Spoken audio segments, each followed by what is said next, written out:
Puji Tuhan. Saya hari ini saya akan mengkhotbahkan, tolong lampu gelap. Hari ini saya akan mengajarkan bagaimana prinsip keuangan. Tolong Stephen. Nah, hari ini saya akan bagaimana mengajarkan apa yang tertulis di dalam Alkitab mengenai prinsip keuangan kerajaan Allah. Karena kita tahu bahwa tahun 2026 itu masuk ke dalam krisis ekonomi, masuk ke dalam kuda merah. Ya, Bapak tadi bilang ada perang. Kalau perang selalu diikuti dengan krisis ekonomi, yaitu kekurangan bahan pangan karena banyak yang dibom, tanah jadi tidak menghasilkan. Tetapi ingat, penyediaan kita adalah berasal daripada Tuhan, bukan oleh kekuatan kita sendiri. Maka kita mulai hari ini kita harus berjalan dengan iman, dengan firman, bukan pakai kekuatan kita sendiri. Kalau kekuatan kita sendiri kita akan goyah. Tapi kalau kita berjalan dengan kekuatan Tuhan, sekali-sekali Tuhan tidak akan membiarkan engkau, dan sekali-sekali Tuhan akan menyertai kita kemanapun kita pergi. Ya.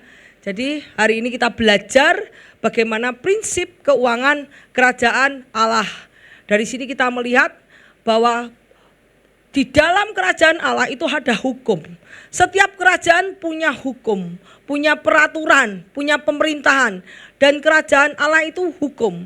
Pada saat kita menuruti hukum Tuhan, maka Tuhan akan mengirimkan berkat-berkatnya. Pintu-pintu jendela langit akan dibukakan. Jadi surga akan dibukakan untuk mencurahkan berkat kepada setiap orang yang hidup menurut hukum daripada Tuhan. Dan kemudian kita lihat bagaimana kalau orang yang hidup di dalam kutuk, yang menyimpang dari hukum Tuhan, hidupnya akan susah. Cukup yes. Bu, dari dulu saya kerja kok hidup saya kok gini-gini saja. Kita harus koreksi diri kita. Apa kita berjalan menurut hukum Tuhan, menurut cara Tuhan, atau cara dunia? Maka hidup kita dari dulu kerja, dari sekarang kok susah terus ini. Tetapi kalau kita hidup menurut hukum Tuhan, kita akan hidup di dalam kelimpahan. Ya. Jadi yang kedua, tadi yang kita nyanyi, berbahagialah orang yang merenungkan firman Tuhan. Dia akan seperti pohon yang ditanam di tepi aliran air.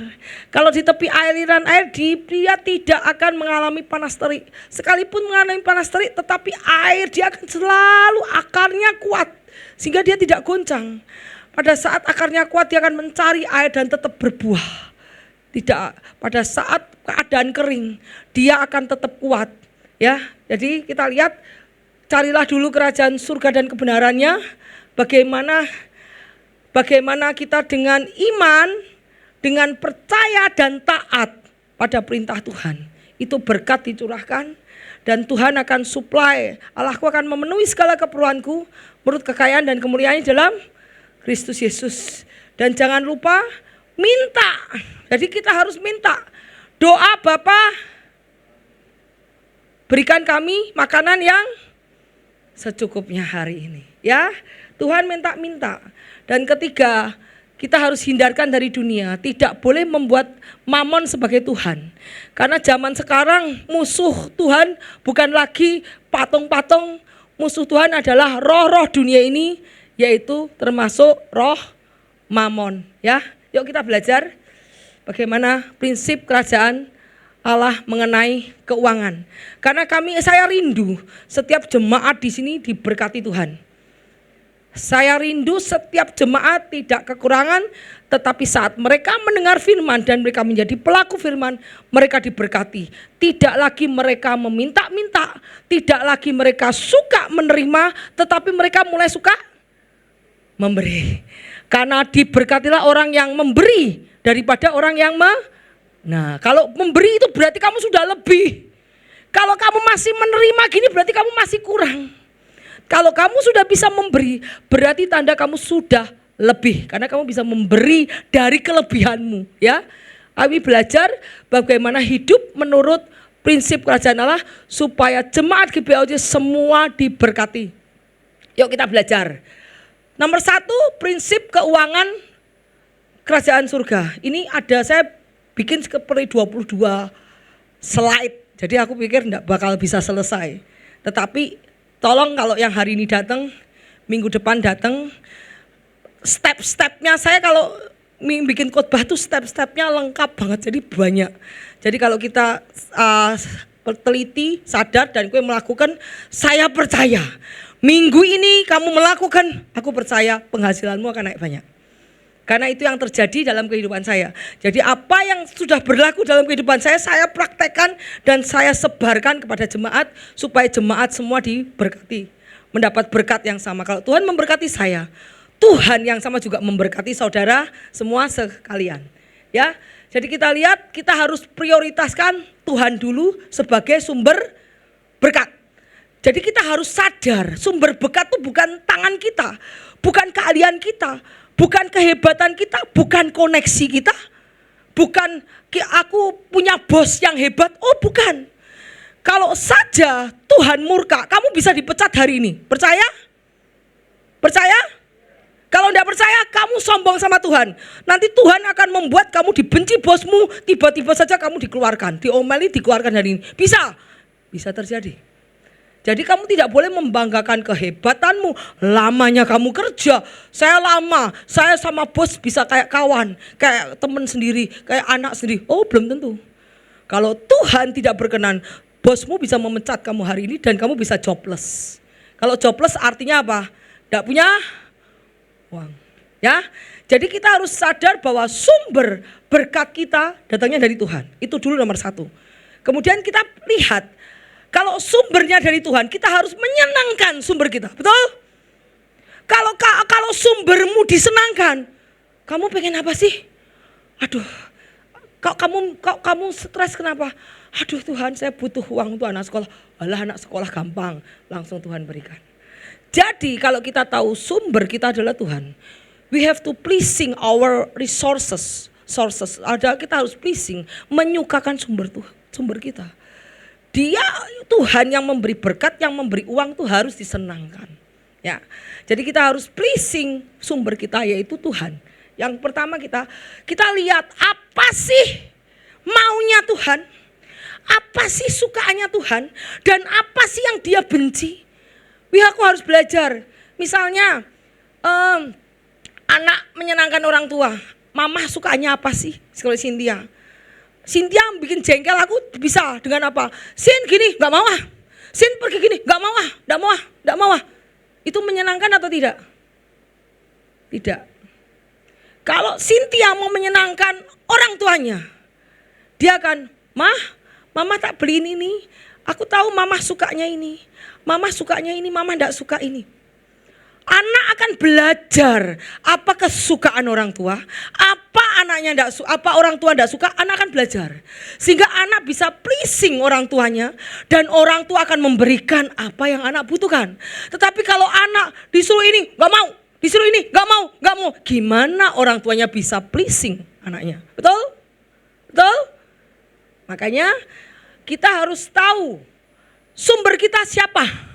Kalau sumber kita Tuhan, kita harus menyenangkan hati Tuhan. Apa yang Tuhan mau, apa yang Tuhan tidak mau, yang tidak mau jangan dilakukan. Jangan nekat. Nekat aku mau urusanku sendiri, ya sudah. Kalau pada saat kamu urusan, Tuhan angkat tangan. Saat kamu Tuhan angkat tangan, kamu akan berpeluh-peluh mencari makananmu. Padahal Tuhan firman Tuhan apa?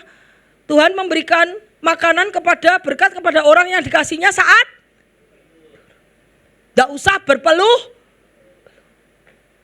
Kalau kamu masih berpeluh-peluh, kamu belum pleasing God. Pleasing God, kamu tidak akan berpeluh-peluh. Pada saat orang itu disenangkan, orang itu mengerti kalau kamu punya sumber, pasti ingin memberi. Tapi kalau kamu disenangkan, ngelawan terus, ya sudah, aku angkat tangan atas hidupmu. Kamu berdua kamu akan berpeluh-peluh mencari kehidupanmu. Itu kita harus tahu. Pertama, kita tahu bahwa Tuhan adalah sumber. Ketika kita tahu hukumnya apa sih perintahnya, apa sih larangannya, kita belajar. Yuk kita belajar di kitab Ulangan. Di kitab Ulangan, jika engkau baik-baik mendengarkan suara Tuhan dan melakukannya dengan setia segala perintahnya yang kusampaikan kepadamu pada hari ini, maka Tuhan Allahmu akan mengangkat engkau di atas segala bangsa di bumi. Tuhan akan mempromosikan kamu, Tuhan akan mengangkat engkau jadi pemimpin. Nggak usah kue harus ngejar jadi pemimpin, nggak usah harus ngejar kekuasaan dengan gontokin sana sini, dengan sikot kiri, sikot kanan, tendang kiri, tendang kanan, fitnah kiri, fitnah kanan untuk jadi pemimpin. Nggak perlu. Tapi Tuhan sendiri yang akan mengangkat kamu. Kalau kamu dengan cara sikut sini memfitnah kiri untuk naik jabatan, tidak akan lama empaka yang kamu tabur kamu, jadi kamu juga nanti akan disikut orang lain. Jadi kita lihat bahwa akan mengangkat engkau. Terus segala berkat ini akan datang kepadamu dan menjadi bagianmu. Berkat akan datang kepadamu menjadi bagianmu jika engkau mendengarkan suara Tuhan Allahmu. Diberkati engkau di kota, diberkati engkau di ladang. Dimanapun kamu diberkati. Ladang itu saat kamu bekerja, saat kamu melakukan apa yang menjadi pekerjaanmu, kamu diberkati. Saat kamu jalan-jalan ke kota untuk menjual barangmu, kamu diberkati. Saat kamu melakukan pekerjaanmu, kalau Bu Lena, Bu Kesya, saat masak saat jualan jadi diberkati engkau di kota dan diberkati engkau di ladang. Diberkati buah kandunganmu, tidak ada yang mandul. Hasil bumimu, apa yang kamu kerjakan diberkati. Kamu mau nanam apa, cengkeh, mau nanam kopi, mau nanam apa tanamanmu diberkati. Hasil ternakmu, kamu mau apa, anjing. Saya punya anjing Boymin sama Athena cuma 2. Sekarang jadi berapa itu, banyak banget. Bener gak? Saya tuh, Ibu Ida kok punya anjing banyak? Saya tuh gak pengen punya banyak. Saya tuh punya anjing, tadi saya punya beli 2 ekor saja. Boymin sama Athena, sekarang bisa jadi banyak sekali. Bukan kepengenan saya untuk mereka kawin sendiri dan mereka beranak pinak. Berarti itu diberkati. Ya toh? Kemudian diberkati anak lembu sapimu, kandungan kambing dombamu. Makanya anjing-anjing saya semua pada hamil. Kenapa? Karena diberkati. Kemudian diberkatilah bakulmu, tempat adonanmu, tuh masakmu, pancimu untuk masak diberkati. Kamu lagi masak diberkati. Ya. Kemudian diberkatilah engkau pada waktu masuk dan diberkati engkau pada waktu keluar. Kemanapun kau pergi, keluar kota, mau kemana aja, kamu selalu diberkati. Berkatmu oleh Tuhan tidak tergantung tempat, tetapi tergantung kemana kamu melangkah. Apapun yang kamu kerjakan diberkati itu Tuhan, ya. Jadi kita harus tahu sumbernya. Sumbernya kita tahu. Kita harus menyenangkan sumber berkat kita. Apa sih? Jangan ngelawan terus. Nek ngelawan terus ya udah, aku angkat tangan, terserah kamu. Pada saat Tuhan bilang terserah kamu, kamu akan berpeluh-peluh. Kamu susah naik. Kamu naik aja dengan setengah mati. Tapi kalau Tuhan yang mempromosikan, itu luar biasa. Akan menjadi berkat bagi banyak bangsa. Ngerti gak? Kita lihat bahwa Bible itu adalah voice of God. Alkitab adalah suara Tuhan. Dan ini adalah hukum-hukumnya. Bu, bagaimana perintah Tuhan? Lah kamu harus baca Alkitab. Kalau kamu tidak baca Alkitab, bagaimana kamu tahu perintah Tuhan? Udah tidak baca Alkitab, jarang ke gereja lagi. Pusing, bener gak? Apalagi ke gereja OC. Kalau kamu sering rajin ke gereja OC, mendingan. Karena di sini semua firman Tuhan. Sorry ya, kita kalau khotbah itu isinya firman Tuhan semua. Itu kamu tidak baca Alkitab aja masih mending. Apalagi kamu jarang ke gereja, tidak baca Alkitab, kamu tidak akan ngerti bagaimana pleasing God, menyenangkan Tuhan. Karena kamu tidak tahu perintahnya, ya. Jadi kita tahu bahwa Tuhan adalah sumber yang tidak terbatas. Karena Tuhan yang menciptakan bumi, langit, segala isinya, semua alam semesta, semua otoritas di bumi itu dalam kendali tangan Tuhan, ya. Dan semua berkat akan datang kepadamu jika engkau taat pada firman Tuhan, pada suara Tuhan. Berkat itu akan datang padamu. Yuk lanjut. Itu hukum dulu. Kemudian Tuhan Tuhan akan membiarkan musuhmu Tuhan ya lanjut 7 tadi. Tuhan akan membiarkan musuhmu maju berperang melawan engkau, terpukul kalah olehmu. Kalau ada orang musuh yang menjelek-jelekan kita, tenang. Yang melawan bukan kamu. Siapa yang melawan? Tuhan, ya. Tuhan yang akan membela kamu. Bersatu jalan mereka menyerangi kamu, tetapi bertujuh jalan mereka akan lari dari depanmu. Jadi kalau ada orang yang menyerang kamu, iri sama kamu, enggak usah khawatir. Karena Tuhan yang akan menghardik mereka, yang akan membela kamu. Kemudian 8, Tuhan akan memerintahkan berkat ke atasmu, ke dalam lumbungmu dan segala usahamu. Ia akan memberkati engkau di negeri yang diberikan oleh Tuhan kepadamu. Tuhan akan menetapkan engkau sebagai umatnya yang kudus. Jadi engkau akan dibawa menjadi residen, penduduk-penduduk the kingdom of God, kerajaan surga. Pada saat Tuhan mendirikan kerajaannya di bumi, kamu menjadi penduduknya, ya, menjadi umat yang rajani. Tuhan akan menetapkan engkau sebagai umatnya yang kudus seperti yang dijanjikan dengan sumpah kepadamu jika, tapi ada jikanya, jika engkau berpegang pada perintah Tuhan Allahmu dan hidup menurut jalan yang ditunjukkan. Ada jikanya, semua ada jikanya, ya. Kemudian maka segala bangsa di bumi akan melihat bahwa nama Tuhan disebut atasmu dan mereka akan takut kepadamu. Juga Tuhan akan melimpahi engkau dengan kebaikan dalam buah kandunganmu,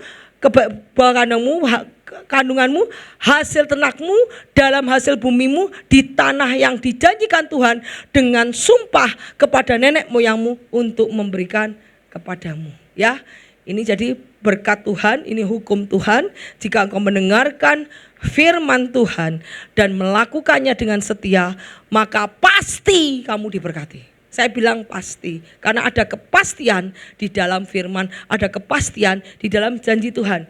Kita lihat bahwa ini berkat Tuhan, kamu akan makan kenyang dan kamu akan memuji Tuhan. Tidak ada toh di sini yang kelaparan. Kalau kelaparan nanti datang ke lantai 5, banyak makanan di atas.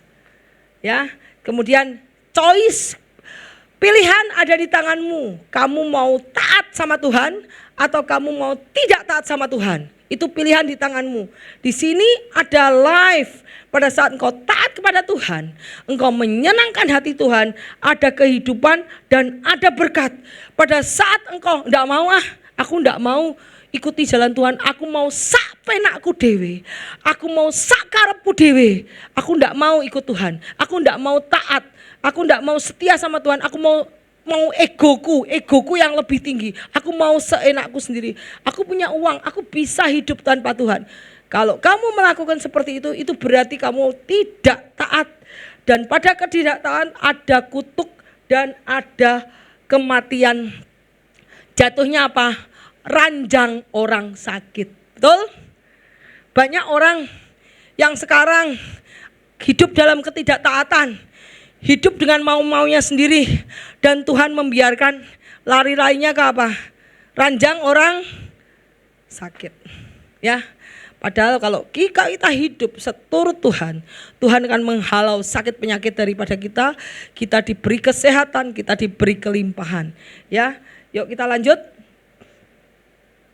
Tuhan akan membuka bagimu perbendaharaannya.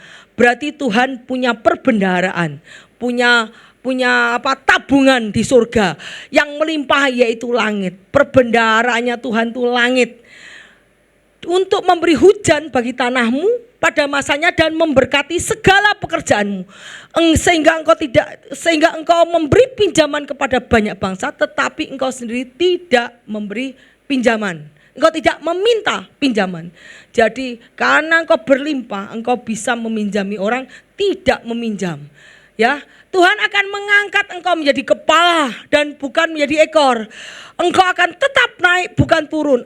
Apabila, tapi ada apabilanya, engkau mendengarkan perintah Tuhan Allahmu yang kusampaikan hari ini, kau lakukan dengan setia.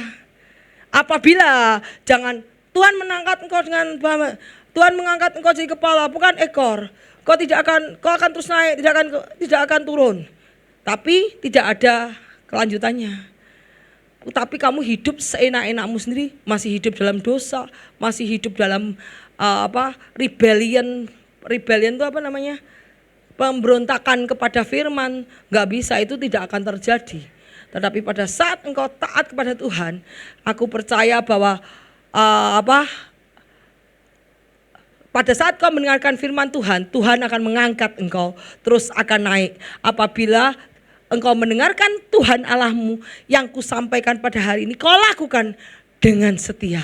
Apabila engkau tidak menyimpang ke kanan atau ke kiri dari segala perintah yang kuberikan kepadamu hari ini, dengan mengikuti Allah lain dan beribadah kepadanya. Ingat, kita tahu dunia ini jadi cara dunia dengan cara Yesus. Sama enggak? Tidak. Cara Yesus. Ini cara dunia. Kamu tidak akan bisa berjalan di dua-duanya. Ya, cara Yesus dengan cara dunia, satu ke kiri, satu ke kanan. Jadi kamu harus mengambil keputusan mau ke Tuhan atau cara dunia, ya. Dan kita lihat bahwa musuh Tuhan di dalam Allah lain itu adalah Allah Mamon atau roh di dalam dunia ini. Ingat, setan adalah penguasa dunia ini.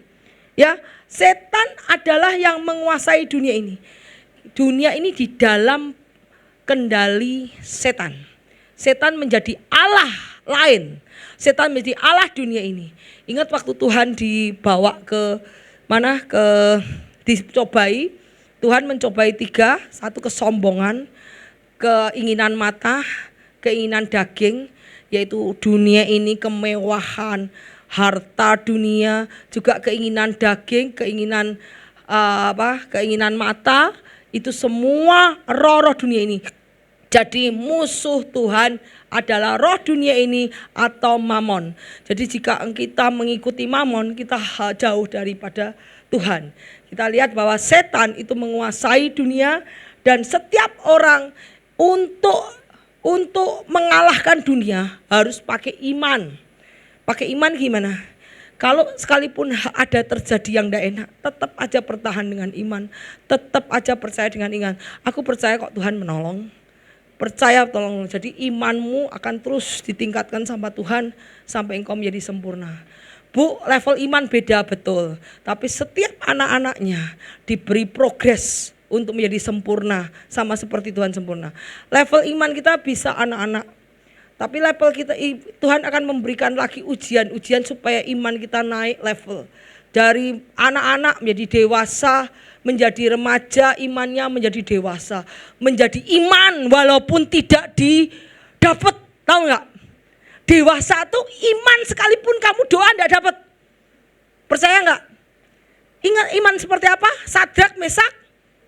Wah, itu iman yang dahsyat tuh. Kalau iman Tuhan, aku minta ini, jebret tiba-tiba datang. Itu masih iman anak-anak. Ya, kalau kamu minta kok datangnya lama, seminggu 2 minggu, itu baru iman pertengahan. Kalau iman yang unshakable, tidak tergoncangkan tuh iman Sadrak, Abednego.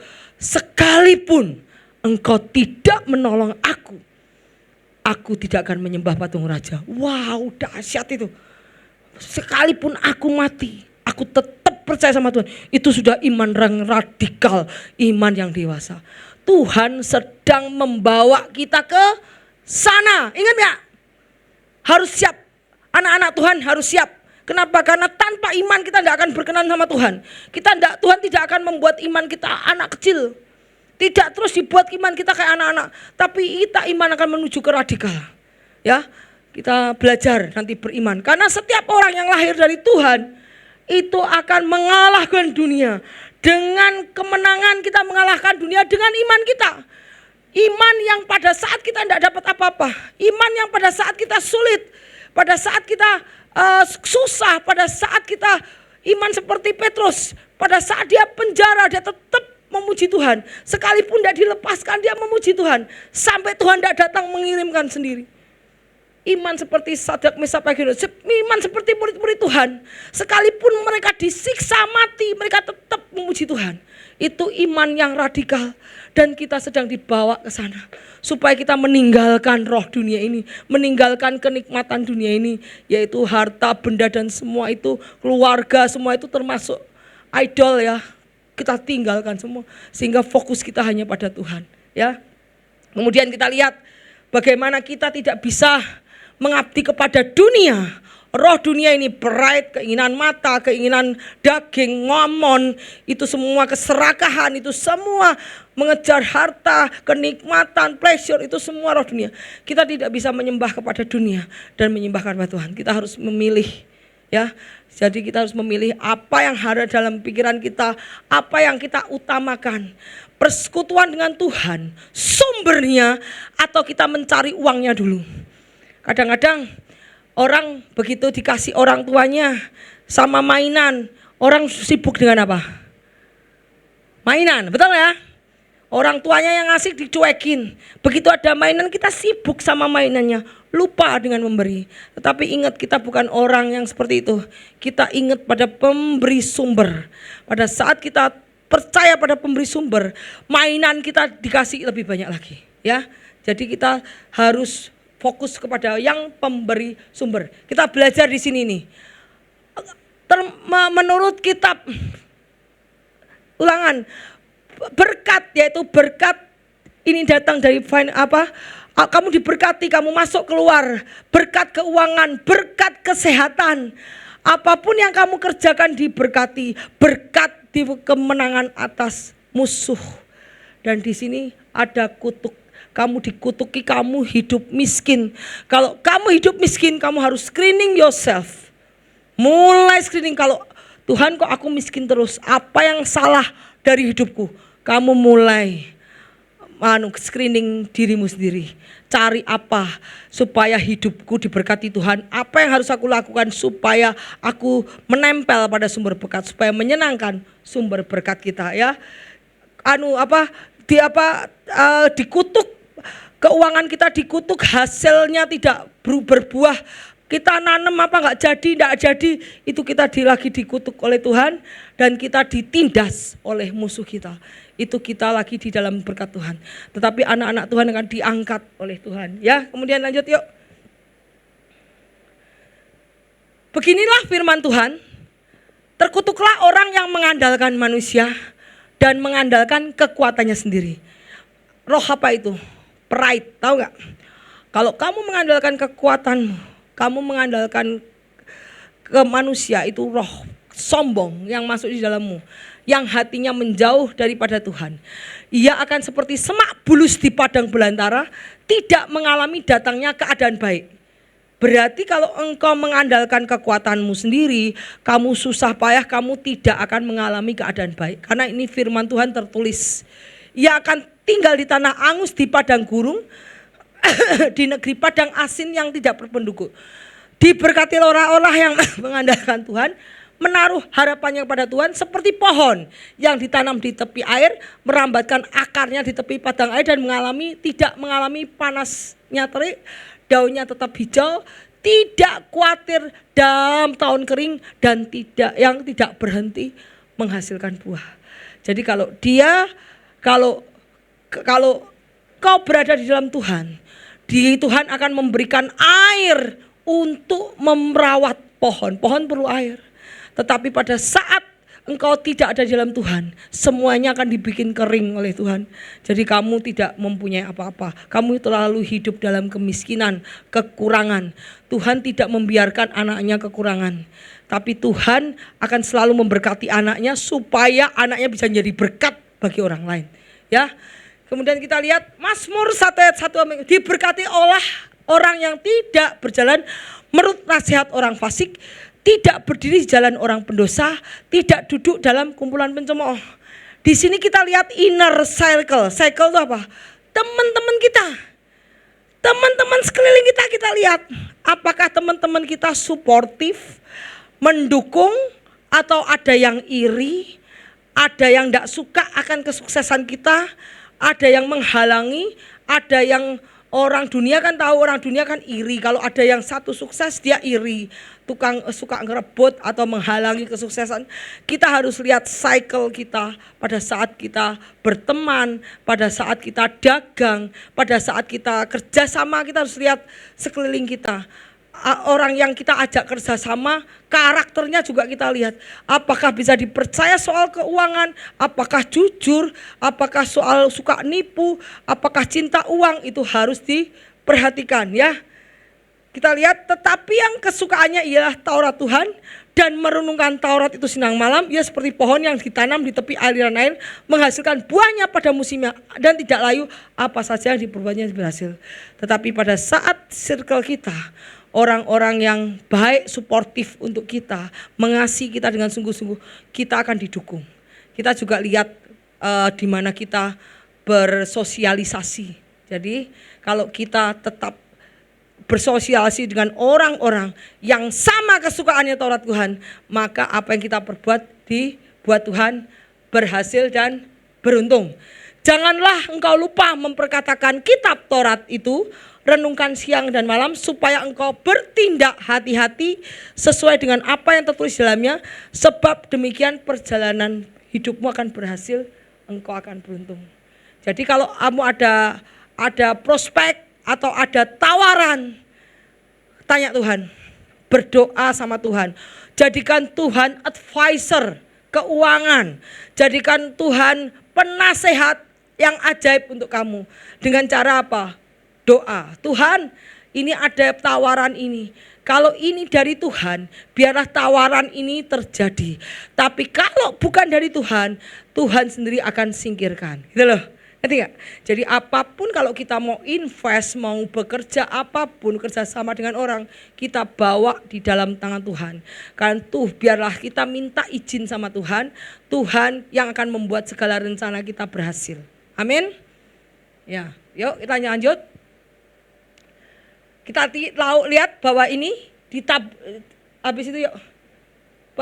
Nah tadi sebelumnya tadi ya tadi ya. Yuk habis ini ya kita lihat.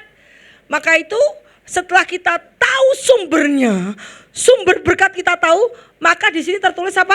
Carilah dulu kerajaan Allah dan kebenarannya. Kalau kita tahu sumber itu berkat adalah Tuhan, kita tahu apa itu, carilah dulu kerajaan Allah.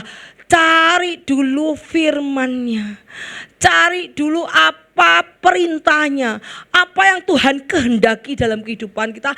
Apa yang Tuhan benci kita gak lakukan. Itu carilah dulu kebenarannya Tuhan. Maka carilah dulu kerajaan Allah dan kebenarannya, maka semuanya ditambahkan. Saat kita menyenangkan sumber kita, semuanya ditambahkan ya. Kita belajar dari ini Ishak ya. Kita belajar dari Ishak. Ishak itu menabur di tanah. Di dalam tahun itu Ishak mendapat 100 kali lipat. Ia diberkati Tuhan. Bahkan 100 kali lipat itu hebat loh. Kamu nabur banyak, kamu invest apa? 1 juta tiba-tiba dapat 2 juta. Itu banyak banget ya. Orang itu menjadi kaya, bahkan kian lama kian kaya sehingga dia menjadi sangat kaya. Ishak menabur, saat diberkati Tuhan, taburannya jadi banyak, dilipat gandakan oleh Tuhan. Satu lagi, kita belajar dari Abraham. Abraham itu seorang yang cinta Tuhan. Abraham itu bapaknya Ishak. Abraham itu seorang yang cinta Tuhan. Saat Abraham dipanggil Tuhan, Abraham keluarlah dari Ur Kasdim, kamu pergi ke negeri yang kutunjukkan padamu. Tuhan ngomong, Tuhan kamu ngasih apa? Aku di sini banyak loh. Aku di sini sudah enak Tuhan. Aku di sini sudah mapan loh Tuhan. Aku enggak mau pergi, enggak ada tujuan, enggak mau pergi, enggak ada sangu, enggak ada pesangon. Aku dapat apa? Abraham tidak mempertanyakan. Tetapi Abraham hanya apa? Taat. Saat Abraham pergi keluar daripada Ur Kasdim, Tuhan memberikan tanah kepada Abraham. Saat itu berkat mulai dicurahkan. Abraham, apa yang dikerjakan Abraham, semua ternak apapun semua berlipat kali ganda. Sampai Abraham menjadi sangat kaya di negeri itu.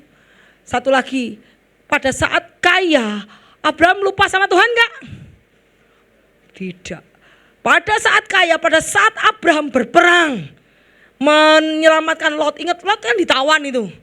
Abraham berperang, dia tanya Tuhan, aku mau menyelamatkan Lot dan dengan saudaranya disandera di kota Sodom. Aku mau menyelamatkan. Saat itu Tuhan Abraham minta sama Tuhan, Tuhan aku mau menyelamatkan si Lot. Tuhan memberkati Abraham sehingga orang Sodom dikalahkan, Lot dikeluarkan, bahkan semua negeri itu dijarah. Bayangkan, wow, dapat panen lagi penjarahan.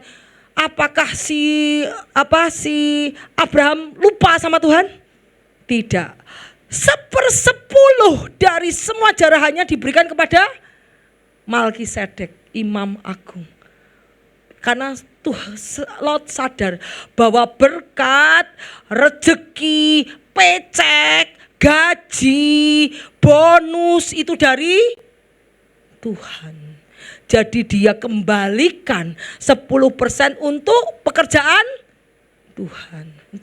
Itu tanda bahwa untuk persepuluhan diperlukan iman. Tanpa iman kamu tidak bisa perpuluhan. Sorry ya. Orang yang tidak persepuluhan kamu tidak punya iman kepada Tuhan. Karena iman itu berkata bahwa berkatku ini, rezekiku ini dari Tuhan. Dan aku kembalikan untuk pekerjaan Tuhan, untuk hamba Tuhan, untuk pelayanan, untuk penyebaran Injil. Jadi itu sadar bahwa apa yang kita terima itu dari Tuhan. Jadi setiap orang yang perpuluhan itu harus belajar mulai mempraktekkan iman bahwa rezeki yang kita terima dari Tuhan. Kita kembalikan untuk kemuliaan nama Tuhan, untuk pekerjaan Tuhan. Abraham melakukan yang demikian. Tanpa diminta, tanpa ada hukum, Abraham sudah tahu bahwa peperangan ini, bonus, penjualan semua, bahkan semua yang dia dapatkan, dia tahu dari Tuhan. Dia kembalikan untuk nama Tuhan. Dan apa hasilnya? Anak cucunya diberkati. Ishak adalah anak cucunya. Ishak siapa? Yakob, ya. Diberkati Tuhan. Karena bapaknya begitu mengasihi Tuhan, enggak iman-iman sama harta. Dia tahu bahwa berkat daripada Tuhan itu adalah langkah iman. Ya, di dalam alam spiritual itu langkah iman itu diingat sama Tuhan. Sampai anak cucu. Ingat, kita enggak lihat di dunia nyata, tapi di alam spiritual Tuhan tuh nangis. Wow, kamu tak berkati, kamu masih ingat ke kerajaanku, kamu masih ingat kepada rumah ibadah, kamu masih ingat kepada bait Allah, engkau mengembalikan 10-an, itu tanda kamu lonjatan iman, bahwa berkat yang kamu terima itu bukan oleh kekuatan sendiri, itu dari Tuhan, dan aku kembalikan untuk kemuliaan Tuhan. Itu Abraham. Setelah Abraham melakukan langkah-langkah iman, kita lihat anak cucunya diberkati Tuhan. Anak cucunya melakukan yang sama dan dia juga diberkati Tuhan. Ya, kita lihat apa yang dilakukan Ishak, anak cucunya, anaknya, kita lihat.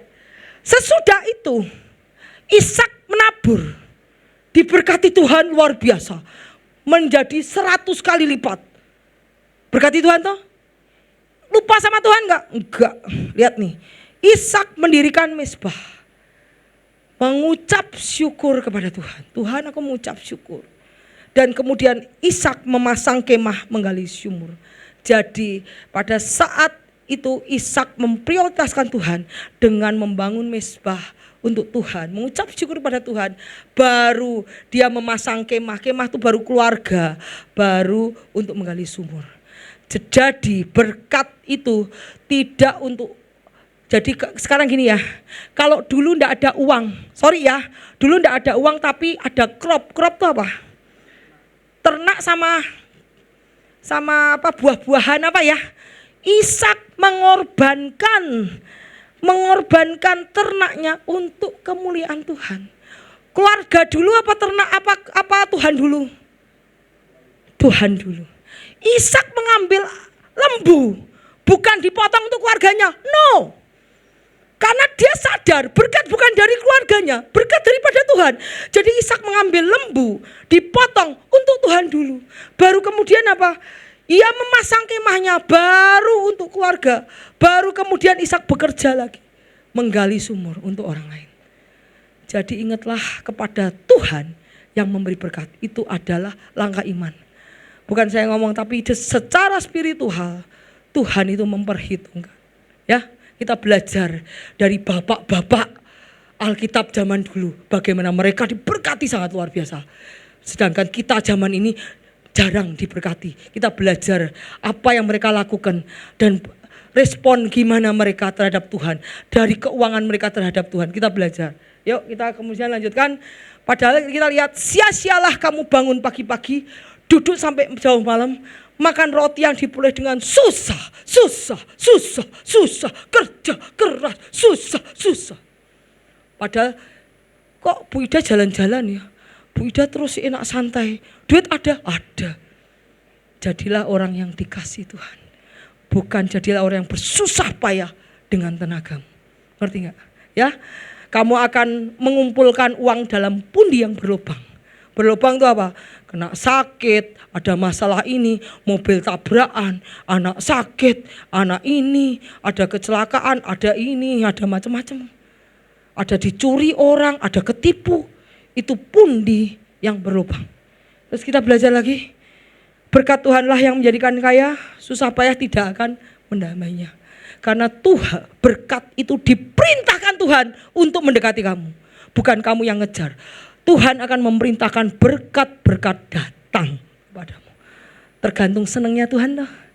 Senangnya Tuhan tuh. Memerintahkan kepada siapa? Benar gak? Makanya kita harus tahu sumbernya. Yuk lanjut. 3 bulan lamanya tabut di Obed-Edom, dan Obed-Edom diberkati. Sampai rebutan tabut ya. Tabut itu hadirat Tuhan. Saat hadirat Tuhan ada di rumah kita diberkati. Hadirat Tuhan hilang dari kita, dipindah lain. Rumah itu yang diberkati, makanya sampai rebutan. Ya, di sini kita tahu bahwa berkat Tuhan itu yang menjadikan tempat kita diberkati. Kemudian aku mengetahui rancangan-rancangan yang pada kehendakku mengenai kamu.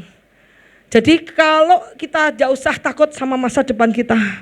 Kita harus hidup dengan iman. Bukan melihat keadaan. Wah, ini keadaan perang ini. Wah, susah ini. Sudah, kamu tutup mata, pakai kacamata kuda aja. Dah, tuh. Kenapa? Kita live by faith. Kita tidak melihat yang kelihatan, tapi kita melihat yang supranatural. Sebab aku mengetahui rancangan apa yang padaku mengenai kamu. Demikianlah firman Tuhan. Rancangan damai sejahtera, bukan rancangan kecelakaan, memberikan kepadamu hari depan yang penuh harapan. Ingat, hari depan kita ada di tangan Tuhan. Masa depan kita ada di tangan Tuhan. Kita serahkan dalam tangan Tuhan, kita minta petunjuk pada Tuhan. Tuhan yang akan membuat kita mencapainya, bukan oleh kekuatan kita sendiri. Ya, karena itu berkata kepadamu, jangan khawatir akan hidupmu, akan apa yang hendak kamu makan, minum. Janganlah khawatir pula akan tubuhmu, apa yang hendak kamu pakai. Bukankah hidup itu lebih penting daripada pakaian? Tubuh itu lebih penting daripada pakaian. Pandang burung langit yang tidak menabur, tidak menuai, dan tidak mengumpulkan berkat di lumbung, kamu diberi makan oleh Bapamu di surga. Kamu melebihi dari burung itu. Jadi kalau burung aja dipelihara, kita juga dipelihara. Ya, kita dipelihara, apalagi kalau kita bekerja. Kadang-kadang orang yang miskin, orang yang tidak bekerja aja ada yang melihara. Betul? Ya benar ya. Kadang-kadang ada yang melihara, kayak Andre misalnya, tidak bekerja. Tiba-tiba kok ada saudaranya yang diizinkan Tuhan, benar gak? Untuk memelihara, pasti. Jadi kalau memelihara pasti ada, apalagi kita bekerja. Tuhan kan memberkati apa yang kita kerjakan. Ya. Jadi yuk kita lanjut. Nah, siapakah di antara kamu yang karena kekhawatirannya dapat menambahkan sehasta dari hidupmu? Mengapa kamu khawatirkan pakaian? Perhatikan bunga bakung di ladang, tidak bekerja, tidak memintal. Aku berkata kepadamu, Salomo dalam segala kemahalannya tidak berpakaian indah. Salah satu dari bunga itu. Jika demikian Allah mendandani rumput di ladang, hari ini ada, besok dibuang. Tidak lagi terlebih Allah mendandani kamu. Hai orang yang kurang percaya, sampai Tuhan marah, kurang percaya kalau aku tidak memelihara hidupmu. Ya, Sebab itu janganlah kamu khawatir dan berkata, apakah yang kami makan, apakah yang kami minum, apakah yang kami pakai. Semua itu dicari bangsa-bangsa, dicari. Apa yang kami makan, minum, pakai, dicari bangsa-bangsa yang tidak mengenal Allah. Akan tetapi Bapamu di surga tahu bahwa kamu memerlukan semuanya itu. Carilah dulu kerajaan Allah dan kebenarannya, semua itu ditambahkan kepadamu. Jadi kalau kita masih mencari semuanya, kita adalah bangsa-bangsa yang tidak mengenal Allah. Tapi kita adalah bangsa-bangsa yang mengenal Allah. Jadi kita tidak mencari semuanya itu, kita mencari pegangan erat sama sumbernya. Semuanya itu akan diberikan kepada kita. Amin. Kita lihat aja ya, banyak orang-orang di jalan dimanapun, Tuhan akan selalu mencukupi kebutuhan anaknya. Sekalipun itu tidak mengenal Allah pun Tuhan akan pelihara. Karena kita adalah ciptaan, kita manusia adalah ciptaan Tuhan. Tidak mungkin Tuhan abandon itu apa? Membiarkan ciptaannya. Betul. Pasti ada yang melihara. Apalagi kita yang punya pekerjaan, pasti dipelihara lebih lagi. Ya. Kemudian sebab kerajaan Allah bukan soal makanan, minuman, tapi soal kebenaran, damai sejahtera dan sukacita. Jadi kebenaran firman Tuhan itu yang kita cari, maka ada sukacita, ada Roh Kudus yang selalu memimpin kita untuk Roh Kudus akan membuat kehidupan kita berhasil dan beruntung. Ya, ini satu lagi, jika aku berkata kepadamu, jika kerajaan Allah akan diambil daripadamu, diberikan kepada suatu bangsa yang akan menghasilkan buah kerajaan. Artinya gimana? Jadi kalau kita hidup sudah dipercaya Tuhan dengan talenta, dengan pekerjaan, tetapi kita tidak berguna bagi kerajaan surga, akan diambil kembali. Ingat tentang perumpamaan penyewa pohon anggur. Pada saat Tuhan punya pohon anggur disewakan kepada orang-orang, pada saat itu orangnya, pegawainya datang membawa minta hasil dari pohon anggur, dibunuh, diusir, kemudian anaknya dibunuh. Akhirnya Tuhan menghancurkan semua penyewa pohon anggur dan Tuhan menyewakan dengan orang baru yang tahu diri, yang bisa memberikan hasil kepada pekerjaan Tuhan. Jadi ingat, kalau kita diberkati, ingatlah pada sumbernya. Kamu harus membiayai pekerjaan Tuhan, kamu harus ingat pada penyebaran Injil dan memperluas kingdom of God di dalam dunia ini, ya. Ingat ya, jadi kita tahu bahwa kalau kita tidak peduli dengan pekerjaan Tuhan di dunia ini, akan suatu saat diambil daripadamu. Karena berkat yang Tuhan berikan tidak untuk dirimu sendiri, tapi juga dipakai untuk penyebaran kerajaan Tuhan di dunia ini. Ya, kemudian kita belajar bagaimana kita hidup oleh iman, percaya dan taat kepada perintah Tuhan. Itu adalah kita hidup oleh iman, ya. Dengan iman kita akan melangkah kepada dunia ini dengan confident, dengan percaya, ya, bahwa janji Tuhan pasti akan selalu digenapi dalam kehidupan orang-orang. Yuk, lanjut. Nah, kedua, percaya kepada penyediaan Tuhan. Tadi sumbernya. Sekarang imannya. Tadi kita tahu sumbernya Tuhan. Tetapi kita harus punya iman bahwa kita percaya bahwa Tuhan pasti memberkati kita. Ya, itu iman. Allahku akan memenuhi segala keperluanku menurut kekayaan dan kemuliaan dalam Kristus Yesus. Kemudian janganlah hendaknya kamu khawatir tentang apapun juga. Nyatakan segala hal keinginanmu kepada Allah dalam doa, permohonan dan ucapan syukur. Tuhan memenuhi kebutuhan kita, tetapi kita juga punya keinginan, betul enggak? Pertama prioritaskan kebutuhan, buat bayar PAM, buat bayar listrik, ya, buat bayar uang sekolah, buat bayar kos, itu yang penting. Tetapi ada dalam hatimu keinginan, aku pengen jalan-jalan, aku pengen beli baju baru, aku pengen apa, gak masalah. Aku pengen ulang tahun, pesta ulang tahun. Nyatakan segala keinginanmu dalam doa, permohonan dan ucapan syukur. Nanti Tuhan sendiri akan memberikan kepadamu sesuai dengan keinginan hatimu. Lakukan saja, percaya. Terima kasih Tuhan, doaku sudah dijawab. Terima kasih Tuhan. Itu namanya praktek iman. Ayo jemaat, kita harus praktek iman sekarang. Kemudian apa kata Tuhan? Ini janji ya. Ini janji Tuhan kepada setiap orang yang percaya kepadanya. Kita mau percaya ya. Ayo kita hari ini kita mau percaya. Ayo katakan saya mau percaya. Ya. Yuk kita lihat, mintalah maka akan diberikan kepadamu. Carilah kamu akan mendapat. Ketoklah pintu akan dibukakan kepadamu. Setiap orang yang meminta menerima. Setiap orang yang mencari mendapat. Setiap orang yang mengetok baginya pintu dibukakan. Apakah ada daripadamu yang memberi batu kepada anaknya jika memberi roti? Apakah ada yang memberi ular jika ia minta ikan? Kalau bapak yang jahat aja, yang gak kenal Tuhan, bisa ngasih yang terbaik ke anaknya, apalagi Tuhan. Tuhan pasti memberi lebih baik daripada apa yang kamu butuhkan. Apa yang tidak pernah dilihat mata, didengar oleh telinga, timbul dalam hati, diberikan kepada orang-orang yang mengasihi dia.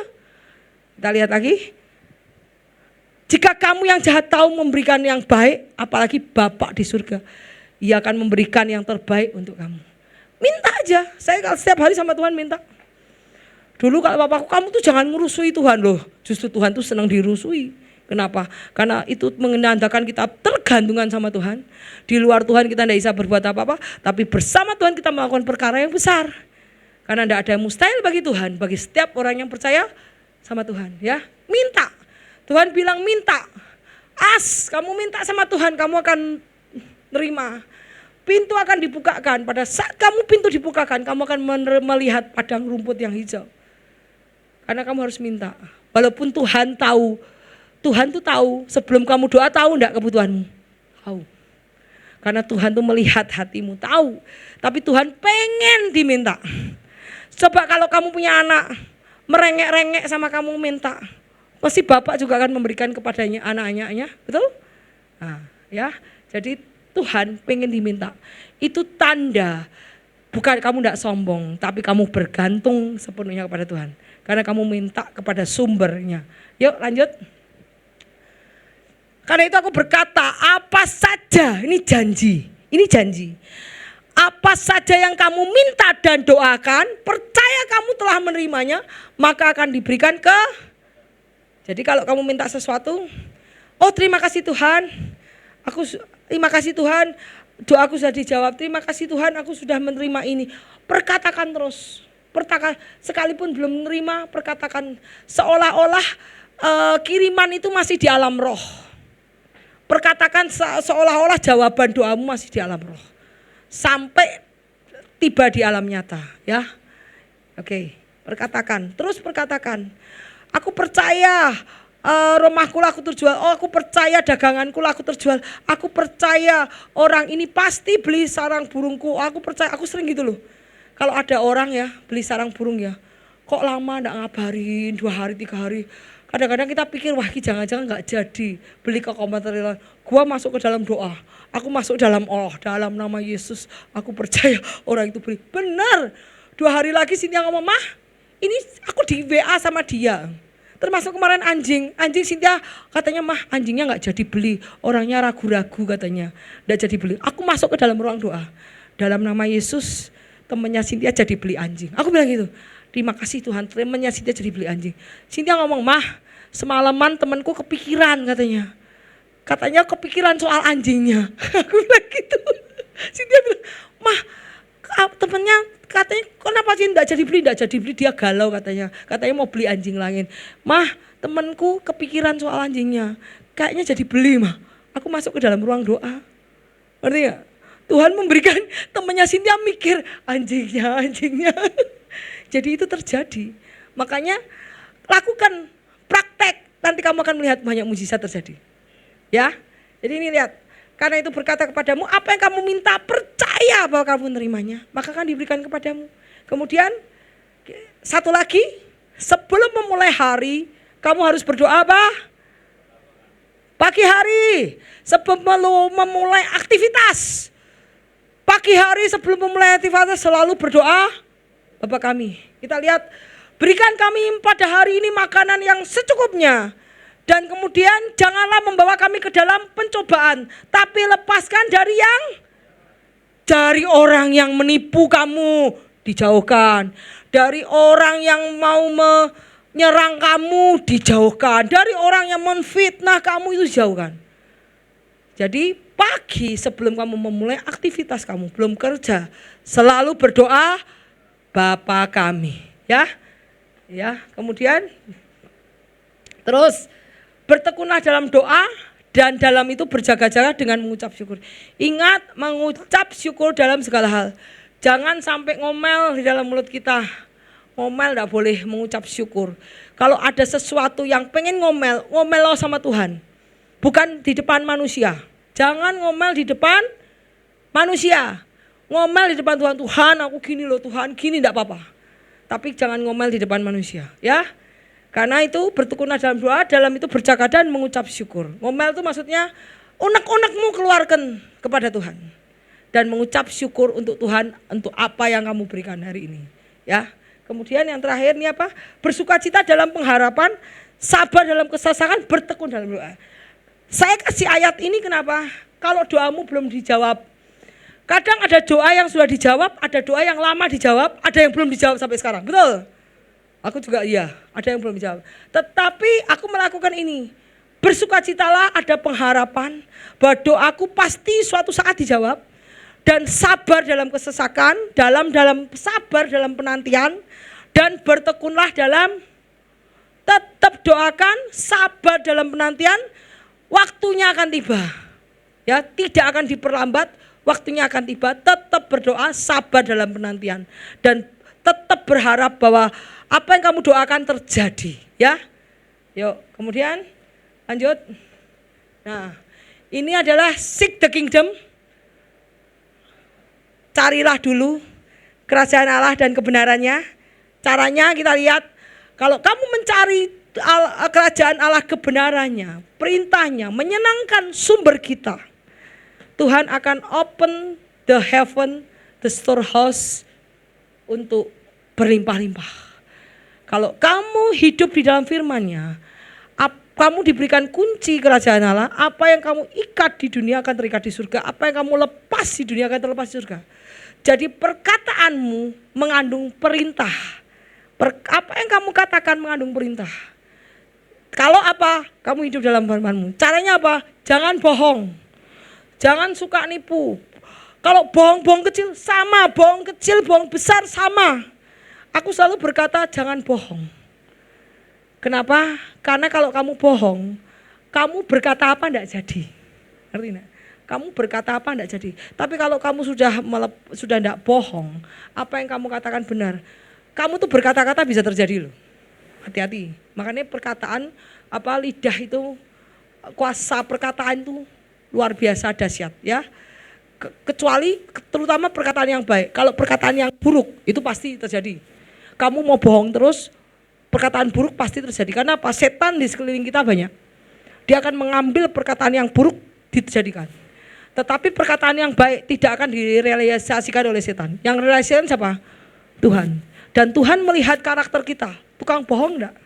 Tapi kalau kita hidup dalam kekudusan, dalam firman-Mu, perkataan kita dilakukan oleh malaikat. Dilakukan oleh alam semesta. Karena alam semesta dan malaikat dalam perintah Tuhan. Ngerti enggak? Makanya jangan banyak bohong, ya. Tapi kalau kamu mau melepaskan omongan buruk, pasti diambil oleh setan, pasti terjadi. Karena di alam tidak kelihatan ini, ada malaikat dan ada malaikat yang jahat. Yang melakukan apa yang kau katakan. Kalau buruk, kalau baik tidak akan dilakukan. Tuhan yang melakukan untuk kamu. Ya. Kemudian kita lihat bagaimana kita mencari kerajaan Allah dan kebenarannya. Satu, apa artinya? Put God in everything. Put God first. Apa artinya? Tempatkan Tuhan dulu dalam segala sesuatu. Kemudian hidup oleh firman-Nya. Dan kemudian melakukan kehendak-Nya. Dan hidup dalam kebenaran. Hidup dalam kekudusan. Hidup dalam kebenaran, hidup dalam kekudusan. Trust His provision.